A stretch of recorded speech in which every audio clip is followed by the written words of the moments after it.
Assalamualaikum warahmatullahi wabarakatuh. Saya Heni Helisa dan rekan saya Ainur Farida dari program studi akuntansi Universitas Jember akan menjelaskan mengenai artikel yang kami susun dengan judul Analisis Perbandingan Bank pada PT Bank Sentral Asia dan pada PT Bank Mandiri. Penelitian ini membahas mengenai tingkat kesehatan bank, yang mana tujuan penelitian adalah untuk membandingkan tingkat kesehatan bank pada PT Bank Sentral Asia selaku bank swasta dengan PT Bank Mandiri selaku bank pemerintah. Penelitian ini menggunakan metode Camel, dan kata kunci yang saya gunakan adalah bank, Camel, dan kesehatan bank.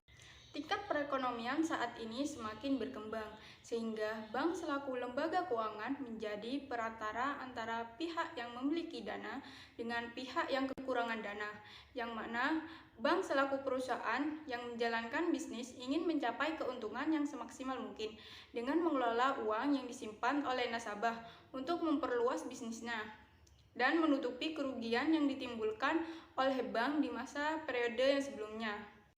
Kajian pustaka yang pertama, bank. Bank merupakan perusahaan yang bergerak di bidang jasa keuangan suatu negara. Dengan semakin pesatnya perkembangan ekonomi global dapat mempengaruhi perekonomian nasional maupun secara internasional. Dengan demikian, semakin pesat perkembangan bank di suatu negara, maka semakin besar pula peran yang didapatkan untuk mengendalikan negaranya. Oleh sebab itu, bank memiliki peranan yang paling penting dalam mengelola sistem keuangan beserta pembayaran yang terjadi di suatu negara. Bahkan bisa juga mengelola keuangan dan pembayaran di seluruh dunia, menurut Regair dan Areros dan Rogahang 2016. Yang kedua, metode Camel. Metode Camel merupakan alat yang digunakan untuk mengetahui kinerja keuangan di suatu bank sehingga dapat diketahui kemampuan operasional perusahaan dilihat dari nilai kredit yang beredar. Metode ini dilakukan untuk mengetahui tingkat kesehatan bank dari bank tersebut menurut Syahputra 2018. Metode Camel terdiri dari beberapa aspek. Yang pertama, aspek permodalan. Pada aspek ini dinilai berdasarkan Capital Adequacy Ratio atau CAR yang mengacu pada permodalan yang telah dimiliki oleh bank untuk mengatasi kemungkinan terjadinya kerugian di dalam menyediakan dana terhadap nasabah. Penilaian ini dapat dilakukan dengan membandingkan modal yang dimiliki terhadap aktiva tertimbang berdasarkan resiko atau ATMR. Yang kedua, aset. Aset berdasarkan aspek penilaian harus sesuai dengan peraturan yang telah dikeluarkan oleh Bank Indonesia, yakni penilaian terhadap kualitas aset produktif yang dimiliki oleh bank. Hal ini dilakukan untuk menilai tingkat kemungkinan kembalinya dana yang telah diberikan kepada nasabah. Dengan kata lain, mengantisipasi adanya resiko gagal bayar dari pembiayaan. Yang ketiga, manajemen. Manajemen bank atau pengelolaan bank merupakan komponen ketiga yang dinilai untuk menganalisis tingkat kesehatan bank dilihat dari pengelolaan permodalan, kualitas aktiva, pengelolaan likuiditas, serta pengelolaan umum lainnya. Penilaian ini dapat dilakukan dengan menggunakan rasio NPM atau Net Profit Margin, karena rasio ini digunakan untuk mengetahui perusahaan dalam menghasilkan laba melalui proses kegiatan operasionalnya. Yang keempat, rentabilitas. Penelitian ini berfungsi untuk mengukur seberapa efisien usaha yang dicapai oleh bank di dalam satu periode, yang mana lebih berfokus kepada kemampuan perusahaan untuk meningkatkan keuntungan pada saat beroperasi. Hal ini dapat diukur menggunakan rasio laba terhadap total aset atau ROA, perkembangan laba operasional, dan prospek laba operasionalnya. Yang terakhir, likuiditas. Aspek ini menilai sejauh mana perusahaan dalam melunasi kewajibannya, baik jangka panjang maupun jangka pendek. Kewajiban jangka pendek meliputi simpanan pada tabungan, giro, dan deposito. Aspek ini dapat dihitung menggunakan loan to deposito ratio atau LDR, yaitu mengukur sejauh mana bank mengelola keuangan yang disimpan oleh depositor untuk disalurkan kembali pada nasabahnya. Selanjutnya yaitu metode penelitian. Penelitian ini merupakan penelitian kuantitatif dengan menggunakan studi kasus untuk menemukan data yang diperlukan. Jenis data yang digunakan ialah data sekunder yang diperoleh dari laporan keuangan perusahaan terkait. Populasi pada penelitian ini yaitu perusahaan perbankan swasta dan perusahaan perbankan BUMN yang terdaftar di Bursa Efek Indonesia.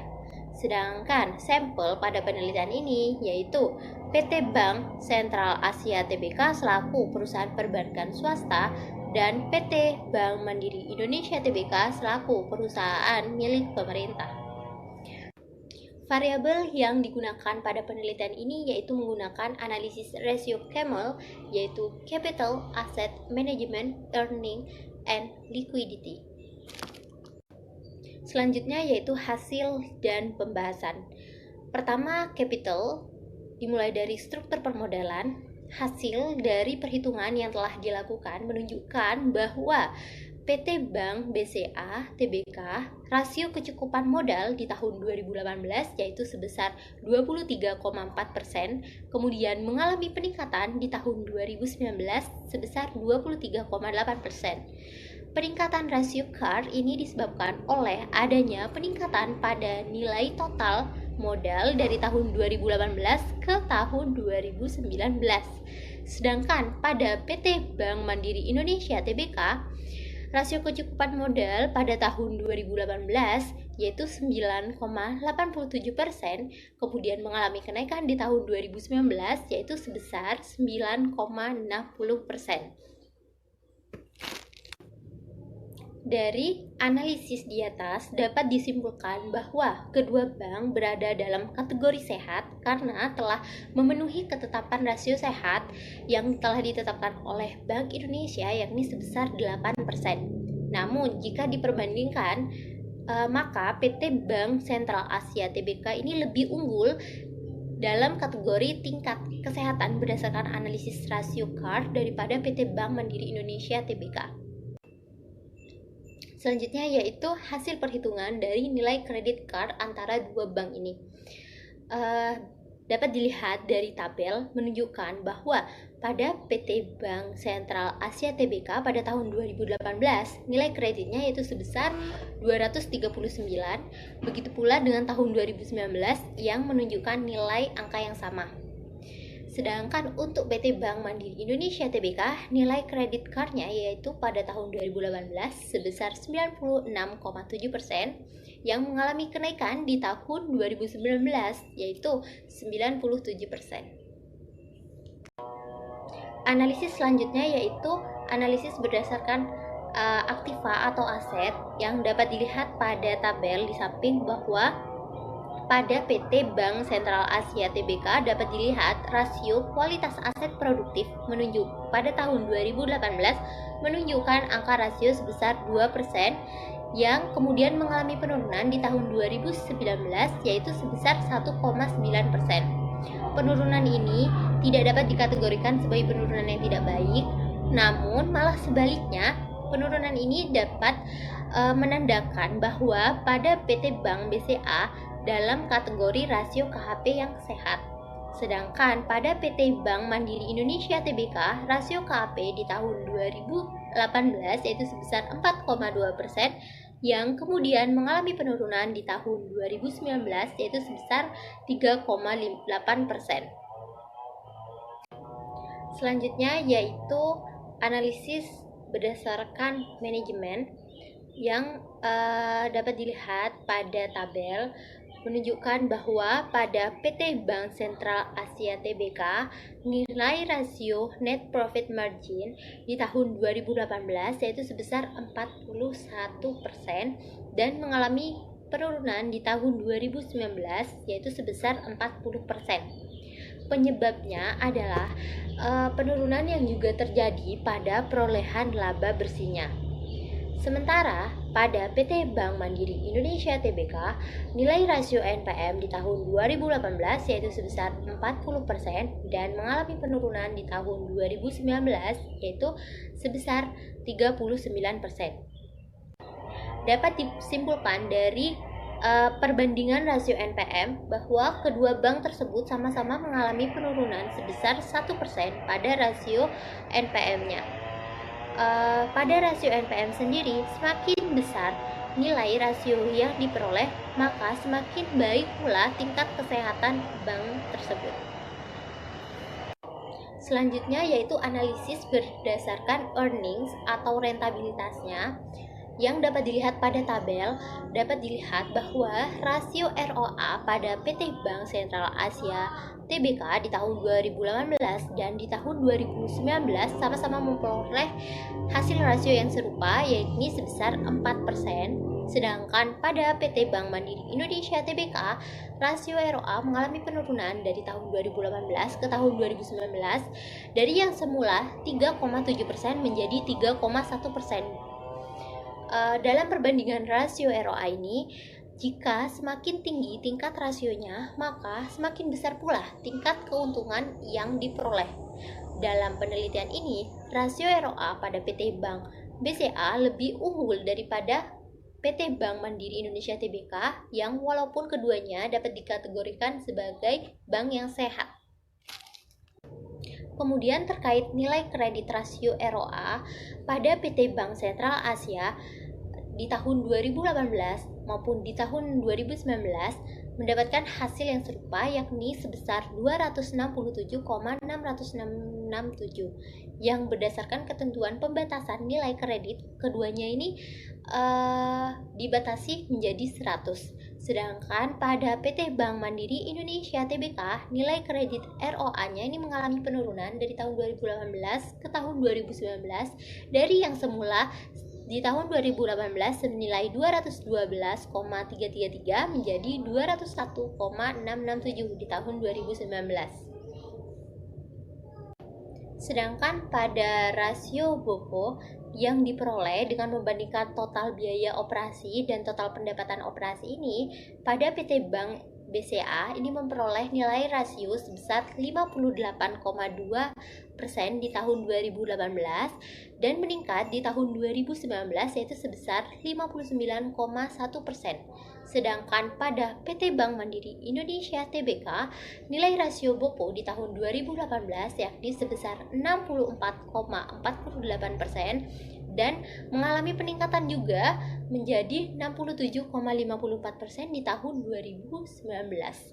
Sehingga dapat diambil kesimpulan bahwa terjadi penurunan tingkat efisiensi yang dijalankan oleh kedua bank ini berdasarkan nilai rasio BOPO-nya. Hal ini dikarenakan semakin tinggi nilai rasio BOPO yang diperoleh, maka semakin rendah tingkat efisiensi bank tersebut. Analisis terakhir yaitu analisis tentang liquidity atau likuiditasnya. Nah, berdasarkan tabel dapat dilihat bahwa perhitungan loan deposit ratio pada PT Bank BCA di tahun 2018 yaitu sebesar 83,2% yang kemudian turun di tahun 2019 yaitu sebesar 80,5%. Sedangkan pada PT Bank Mandiri Indonesia TBK, LDR-nya di tahun 2018 yaitu sebesar 97,8% yang juga mengalami penurunan di tahun 2019 menjadi 93,8%. Angka rasio tersebut pada PT Bank Sentral Asia TBK dapat dikategorikan sebagai bank yang sehat berdasarkan kriteria yang telah ditetapkan oleh Bank Indonesia. Sedangkan pada PT Bank Mandiri Indonesia TBK, nilai rasionya di tahun 2018 ini membawa bank tersebut dalam kategori yang cukup sehat karena berada pada kisaran rasio 97,8%.